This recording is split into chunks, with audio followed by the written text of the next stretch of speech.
This week on the Brody File, the curious case of Chuck Hagel, why conservatives have deep concerns about the man who could be America's next defense secretary. This is a guy who's anti-Israel. He makes no bones about it. Some people say he's anti-Semitic.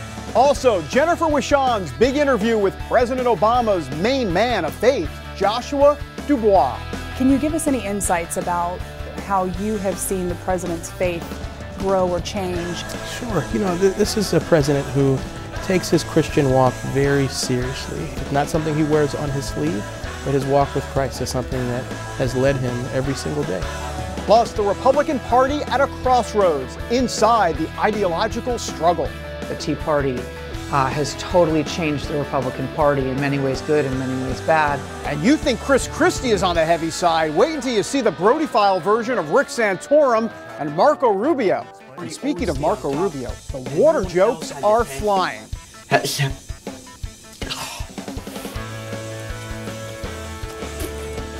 Plus, wait until you see what they're airing on Norwegian TV. Oiga Volt. The Brody File is next.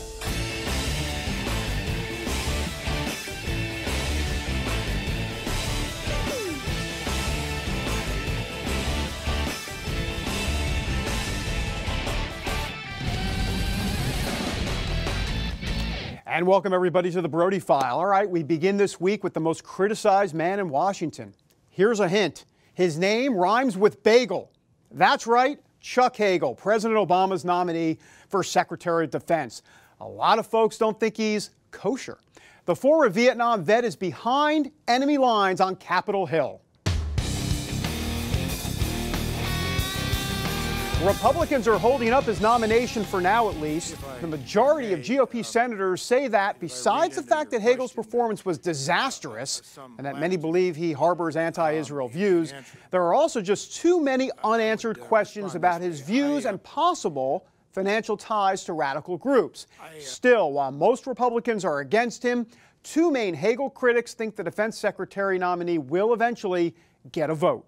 We will have a vote when we get back, and I'm confident that Senator Hagel will probably have the votes necessary to be confirmed as the Secretary of Defense. We have an obligation of advice and consent. I don't intend to give those up when other senators continue to have reasonable questions, and I mean reasonable. Meanwhile, John Brennan, President Obama's pick to head up the CIA, is also running into some problems. Brennan has come under criticism for being vague about whether U.S. drone strikes would be carried out against Americans on American soil. We talked to CBN News terrorism analyst Eric Stakelbeck about both Brennan and Hagel.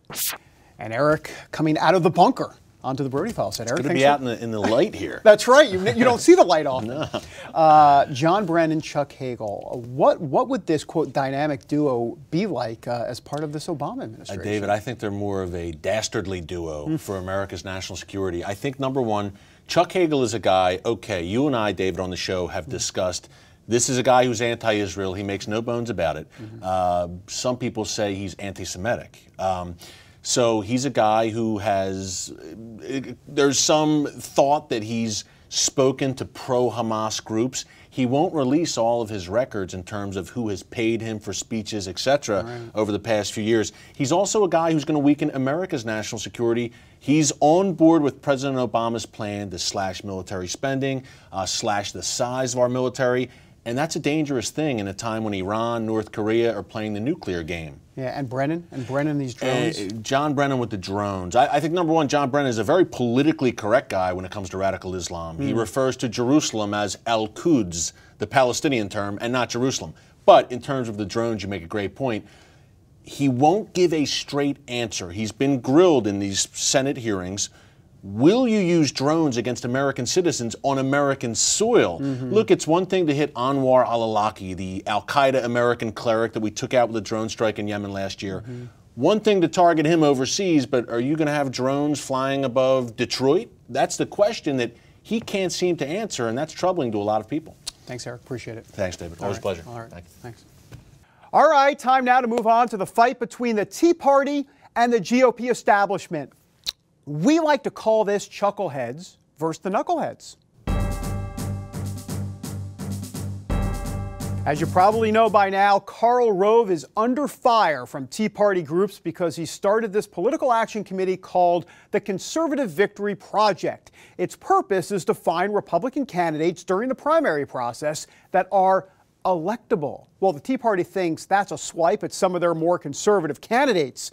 And last week, we asked Tea Party favorite Marco Rubio about the controversy. Karl Rove was one of my earliest supporters. Even when I was 30 points down in the polls, he wrote me a check. He told people he was supporting me. He helped me in my race, and I was 30 or 40 points down. And it's important for fairness to say that. Ultimately, when I was the nominee, American Crossroads came into Florida and spent a lot of money on behalf of my candidacy, and we're grateful for that.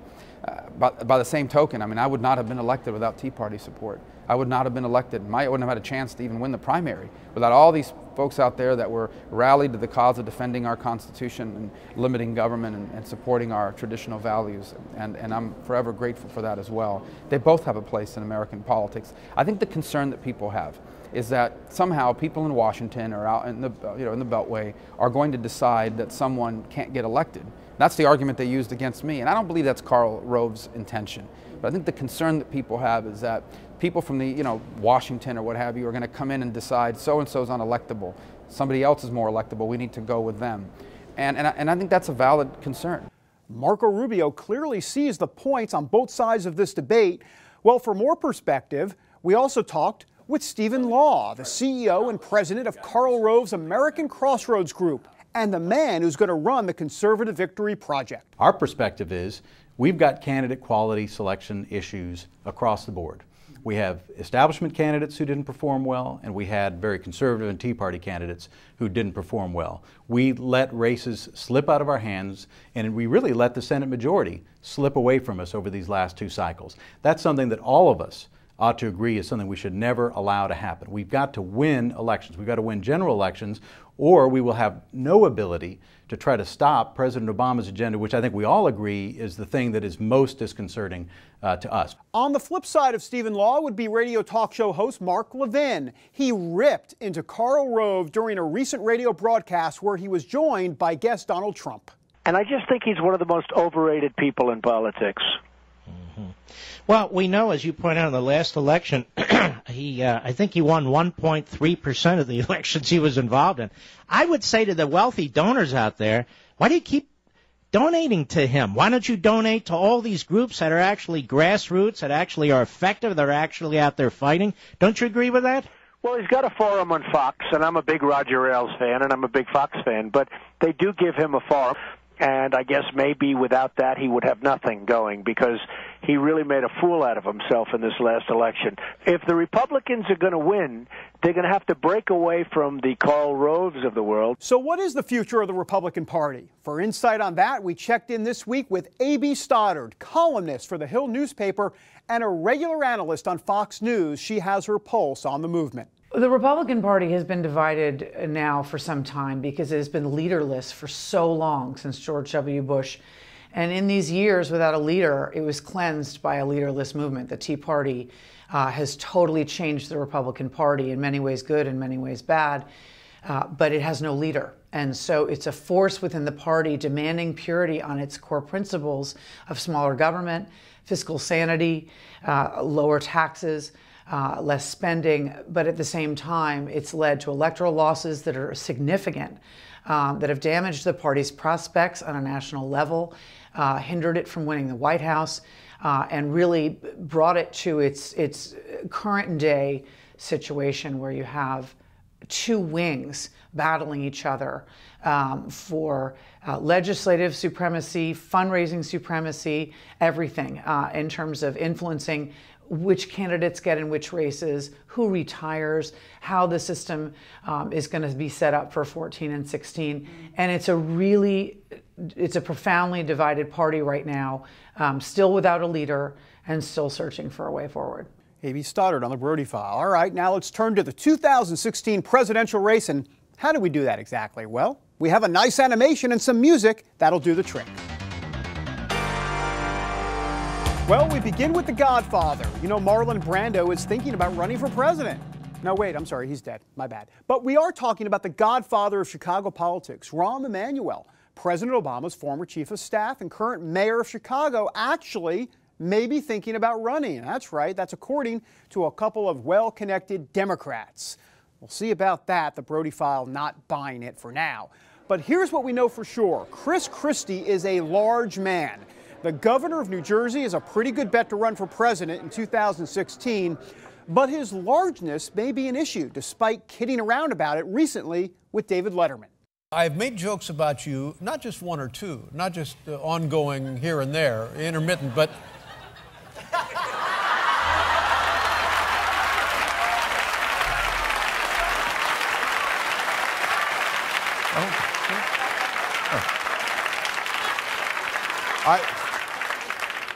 I didn't know this was going to be this long.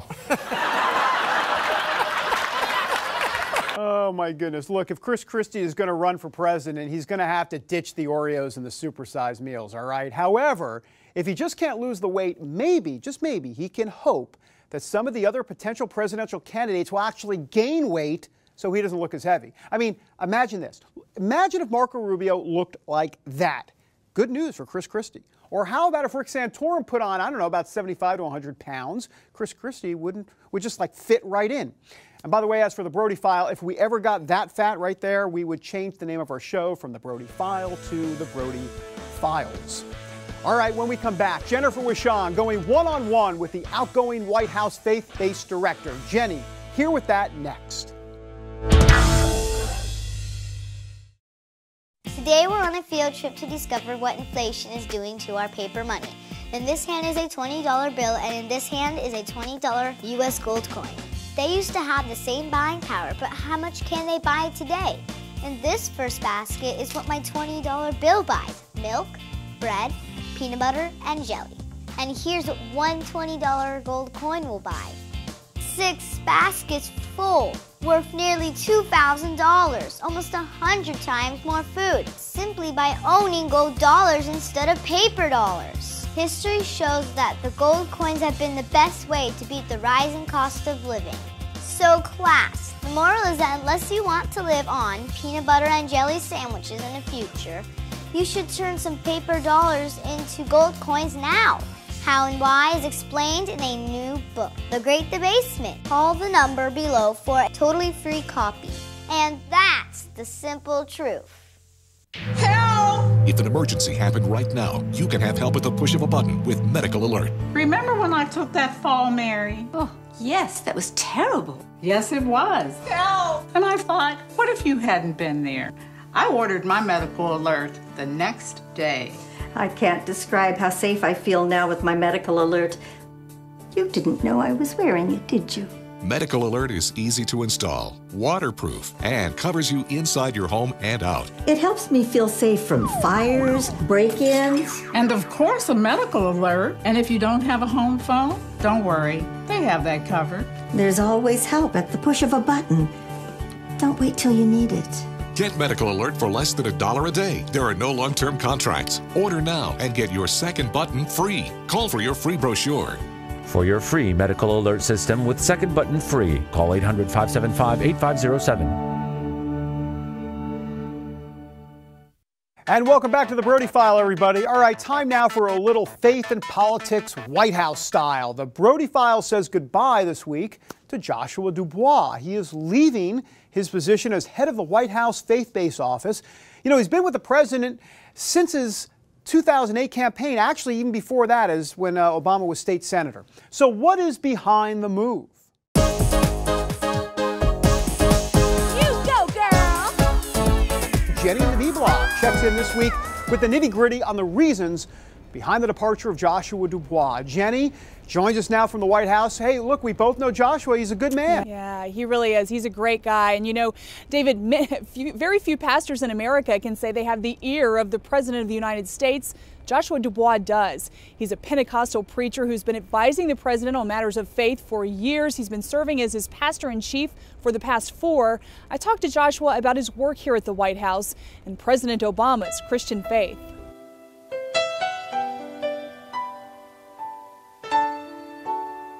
Can you give us any insights about how you have seen the president's faith grow or change in the time that you've been with him? This is a president who takes his Christian walk very seriously. He's the type of president who lives out his faith and service to others, and he also lives it out in his role as a father and as a husband.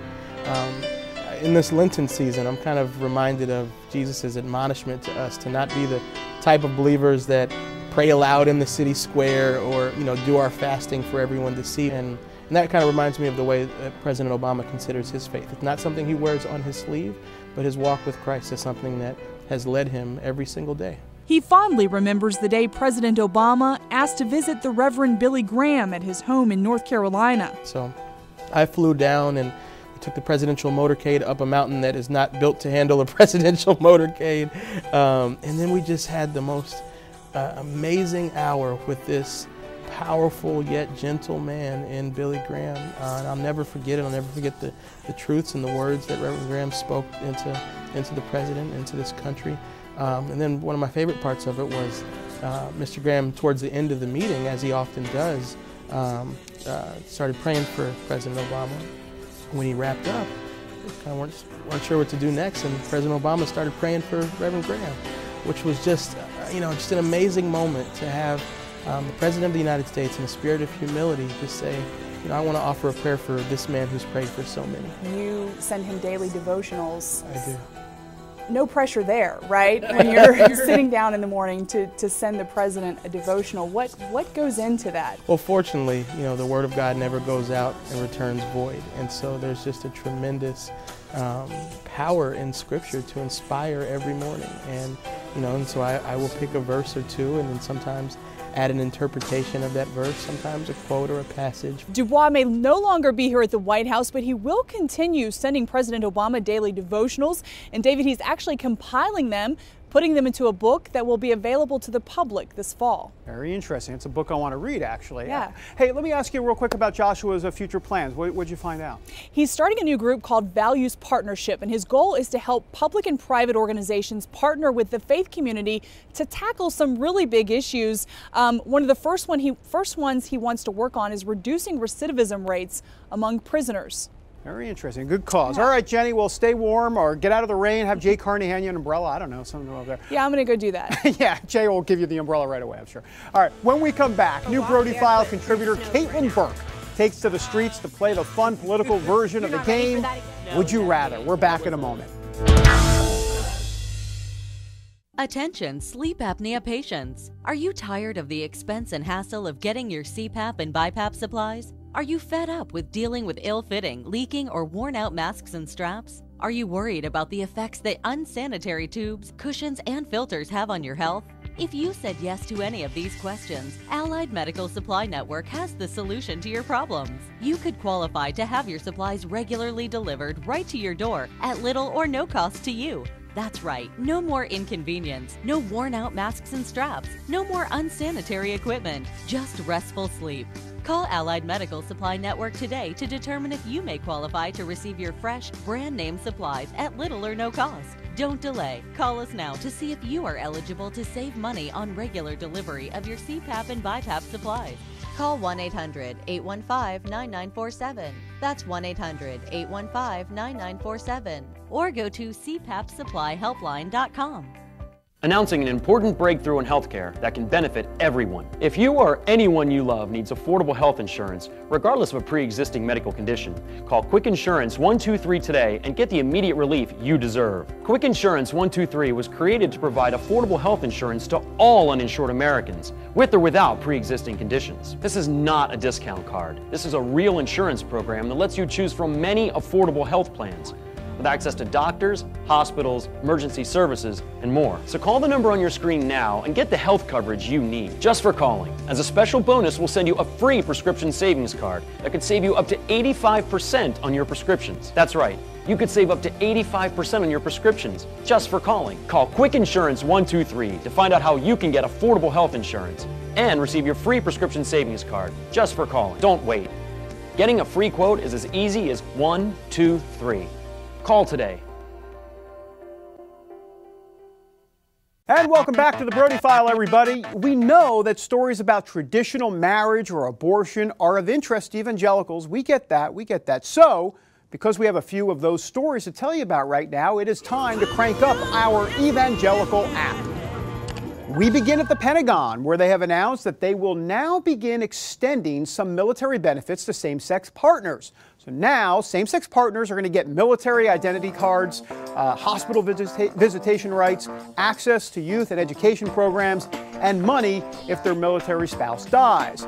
And these moves will affect about 17,000 or so same-sex military members. 5,600 of them are actually active duty. Now, they're not going to get full health benefits because federal law defines marriage as between a man and a woman.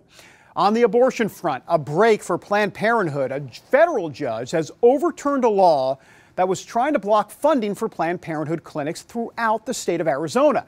The judge says the law that was signed by Arizona Governor Jan Brewer robs individuals that are on Medicaid in their ability to choose health care services. Conservatives say this fight is not over. They're weighing the possibilities of what to do next.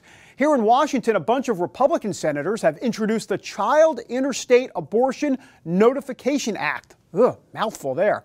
The bill would help out states so they can properly enforce laws that require a parent to be notified before their daughter gets an abortion. Marco Rubio, by the way, is the lead sponsor.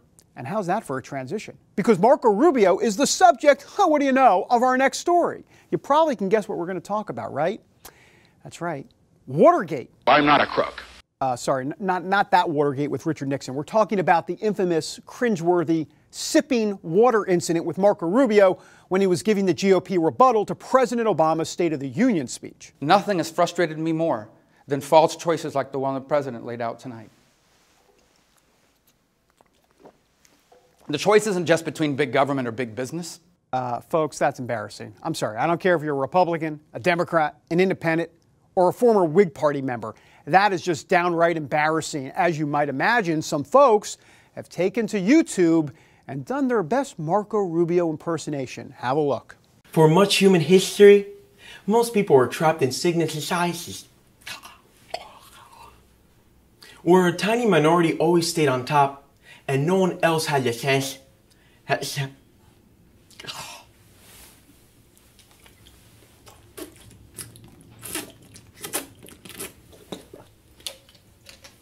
Oh, that is funny stuff. You know, Rubio's been a really good sport through all of this, poking fun at himself, actually. As for us here at the Brody File, we have a few things to say, so it leads us to this week's Brody File commentary. I understand that there are way more important things to discuss than Marco Rubio getting dry mouth in the middle of a big speech. I get that. But the Brody File understands why the media is making such a big deal of it. First of all, it's not every day that a hyped up address like that has such an embarrassing moment in it. That's just newsy in and of itself. But it's really more than that. We live in a culture today where, more than ever, like it or not, voters decide on candidates not so much on issues, sorry, but on cult of personality. Is it fair? No. Is it right? No. But it exists.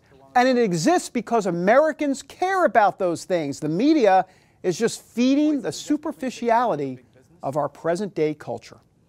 All right, before we head to break, time for a new segment. Oh, thank you. Excuse me. Thank you. All right, it's time for a new segment from new Brody File contributor, Caitlin Burke. Get ready to play the political version of the popular game, Would You Rather? Caitlin, we understand you have taken to the streets to bring us this mesmerizing game. That's right, David. I bring you Would You Rather Political Edition. Okay, first question. Would you rather be in charge of balancing the U.S. budget or be allergic to sugar? Be allergic to sugar. Want that responsibility? U.S. budget. That would be so terrible if I was allergic to sugar. I'd rather give up sugar. Really? You want that responsibility? Are you talking about the whole country giving up sugar? Oh, no, just you. Just personally. I'd rather personally give up sugar than balance the entire U.S. budget. All right. Would you rather the 2016 presidential campaign start today or walk barefoot through snow for an hour? No. You're not ready for that again? No, not again. That was a mess. Would you rather watch Congress on C-SPAN for 3 days straight or communicate only through song for 1 full day? Communicate through song. I would do the Congress, yeah. Really? Yeah, I would do Congress. Wow. I think I'd rather communicate through song for a full day. Oh, I'd communicate through song. All right. I'd rather Congress communicate through song for 3 straight days. What about you, David? Congress on C-SPAN for 3 days or communicating through song for 1? Boy, that's a tough one. I mean, Caitlin, you don't want to see me on American Idol, that's for sure. So you know what? I'm going to geek out. I'm going C-SPAN for 3 days. Thanks, Caitlin. Appreciate it. Back in a moment. An important message for those who have currently applied or are thinking about applying for a reverse mortgage. You've probably seen commercials with famous actors talking about reverse mortgages, telling you how you can eliminate your monthly mortgage payment, still own your home, and live the life of your dreams. Well, most of that is true, but you need the facts. Call now for our 7 Secrets of Reverse Mortgages. This simple-to-read brochure includes information about possible hidden fees, which program benefits you and not the bank, and how to negotiate better terms. We'll give you facts that are easy to understand. You'll learn about the 5 most misleading claims that some lenders make. For example, that you can't lose your home with a reverse mortgage. The fact is, foreclosure may occur if you live somewhere other than the home for a period of time, or you fail to pay real estate taxes or insurance. You need to call to get the facts. Operators are standing by. Call 1-888-842-6237 or visit our website now. When you're driving along and your cell phone rings, do your eyes instantly go off the road? Then you need to get a grip. Hi, David Jones here with the new Grip Go, the most versatile hands-free mount that will instantly grip any phone for safe driving. Just attach the suction cup to your windshield or dash, and Grip Go grabs your phone ultra fast. Then it peels right off. And don't worry, there's no sticky residue left behind. The 360-degree pivoting mount allows you to always get the perfect viewing angle. It's even strong enough to grab and hold this expensive smartphone out the window. Yet it comes right off with ease. That's the advantage of Grip Go. You can get the amazing Grip Go with dashboard mount for only $14.95. We'll send you a second kit free. Just pay separate processing and handling. Get 2 complete Grip Go systems for just $14.95. To order Grip Go for $14.95 plus processing and handling, call 1-800-709-5259 or order online at getgripgo.com. And welcome back to the Brody File, everybody. All right, before we leave you this week, here's a question for you. What is more boring, watching C-SPAN all day long or listening to Senate Minority Leader Mitch McConnell on the Senate floor? Finally, Mr. President, I want to recognize the people of Paducah, Kentucky. Well, actually, we have found something even more boring than both of those options, and it's this week's Oy Vey Moment of the Week.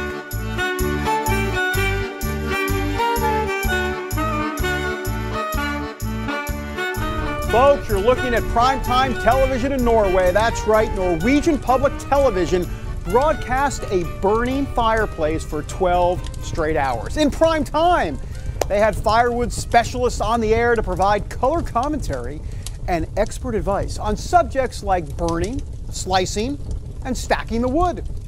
That is compelling TV. More like Oy Vey, actually.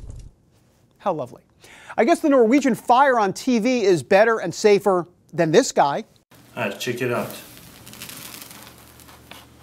Why it's not burned in my hand? Tell me in comments below. Do not try this at home, kids.